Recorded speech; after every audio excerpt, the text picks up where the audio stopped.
మతం కాదు, విశ్వాసం. ఎవరి విశ్వాసాలు వారికి ఉంటాయి కాబట్టి. మొన్న మీరు చూసిందా, మోడీ గారికి ఒక ఉత్తరం వచ్చింది. రష్యా ఉక్రెయిన్ రెండు కలిపి ఒక ఉత్తరం పంపించారు. మోడీ గారు, మీరు ఎన్నికల బిజీలో ఉన్నారు, మీరు తప్పకుండా గెలుస్తున్నారు, దాంట్లో అనుమానం లేదు. కానీ జూలై మాసంలో లేదా ఆగస్టు మాసంలో మా సమస్యకు పరిష్కారం చెప్పగలిగే శక్తి, ఆ యుక్తి నీకే ఉందని చెప్పి పంపించారు. ఎక్కడి రష్యా, ఎక్కడి భారతదేశం? First world war, second world war, one led by America which is called NATO, one led by Russia which is called Warsaw. Warsaw కూటమిగా నాటో కూటమిగా ఉన్నటువంటి ప్రపంచం, రెండే ఆధిపత్యాన్ని చెలాయిస్తున్న ప్రపంచంలో ఇవాళ వార్సా కూటమికి నాయకత్వం వహించిన రష్యాకి భారతదేశం లీడర్షిప్ వహిస్తుందంటే అర్థం చేసుకోండి ఒకసారి. Where we are now. అరే గౌరవంగా ఫీల్ కాదే, గల్లెగరేసి నువ్వు చేయలేకపోయినావు కదా. నేను అంటున్నా, మోడీ గారికి వీసా ఇవ్వాలంటే అమెరికా రిజెక్ట్ చేసింది. పాస్పోర్ట్ ఇవ్వాలి, ఒక సంఘ విద్రోహ శక్తి చేసింది. గా అమెరికా. అబ్దుల్ కలాంని అవమానపరిచిన అమెరికా.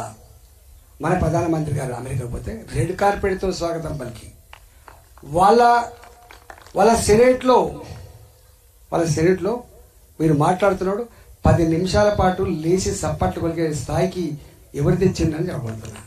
ఎవరు తెచ్చింది చెప్పండి? ఏం ఫిలాసఫీ అంటున్నాను నేను. ఇవాళ ప్రపంచంలో ముస్లిం దేశాలలో వేరే వాళ్ళ సంస్కృతిని, వేరే వాళ్ళ సాంప్రదాయాలను అలౌ చేయరు వాళ్ళు, మీకు తెలుసు. కానీ గక్కడ ఆ యూఏలో ఒప్పించి ఆలయాన్ని కట్టించారు. మోడీ చూసినా మీరు? ఆలయాన్ని కట్టించారు. కట్టియడమే కాదు, ఒక 6 దేశాల చేత అత్యున్నతమైన పురస్కారాన్ని అందుకున్న వ్యక్తి కూడా మోడీ గారు. గుర్తుపెట్టుకోండి. వీళ్ళు అంటారు ముస్లిం వ్యతిరేక, ఎవరి వ్యతిరేకం కాదు ఆయన. ఆయన వ్యతిరేకం పేదరికానికి వ్యతిరేకం. నేను ఒక చిన్న మాట చెప్పిపోతా. ఇవాళ ఎంతోమంది ప్రధానమంత్రిని చూసాం మనం, ఎంతోమంది ముఖ్యమంత్రిని చూసాం మనం. 75 years ఆఫ్ ఇండిపెండెన్స్. మాట్లాడితే కంప్యూటర్ సైన్స్ యుగం, రాకెట్ సైన్స్ యుగం, జీనోమ్ యుగం రూల్ చేస్తున్నది. చంద్రమండలం మీద అడుగుపెట్టగలిగే స్థాయికి వచ్చినాం. కానీ గ్రామీణ ప్రాంతాల్లో మహిళలకు టాయిలెట్ కూడా ఆలోచించేది వాడు. టాయిలెట్ 3 గంటలకు చెంపు పట్టుకొని బయలుపోయి పోవాలి.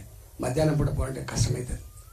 మీరు ఊర్ల గురించి మీకు తెలుసు, కంచెలు లేవు, వెనకట్లెక్క సాటు లేదు, ఇంచు జాగా వేసుక లేదు, రోడ్డు దాకా తవ్వుకొని వ్యవసాయం చేస్తాడు. మహిళలకి వాళ్ళ ఆత్మగౌరవం పెరగాలని గుర్తించి 12 కోట్ల ఇళ్లలో టాయిలెట్ కట్టించి స్వచ్ఛ భారత్ అమలు చేసే వ్యక్తి మోడీ గారు. అంటే ఎట్లా థింక్ చేస్తారని చెప్తున్నాను, ఎట్లా రియాక్ట్ అవుతారని చెప్తున్నాను.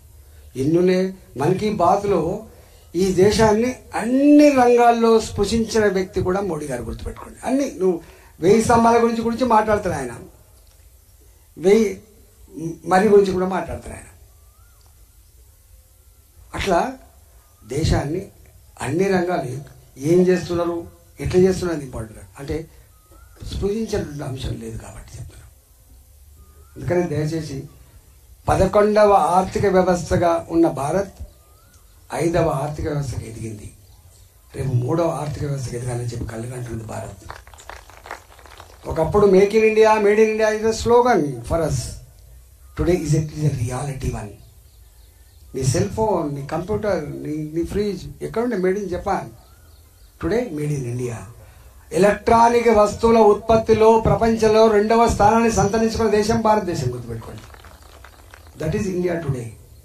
అందువల్ల చెప్తే ఉడవదు, ఇక నేను గంటలనే చెప్తగలుగుతా. కానీ నేను మీ అందరికి కూడా విజ్ఞప్తి చేస్తాను.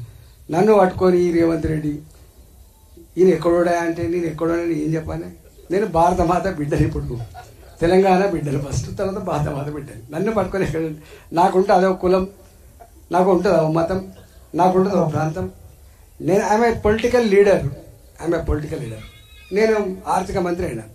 నేను ఆర్థిక మంత్రి అయినప్పుడు నీకు ఇక్కడనే తెలిసి ఉండాలి, హాస్టల్లో ఉంటుంది.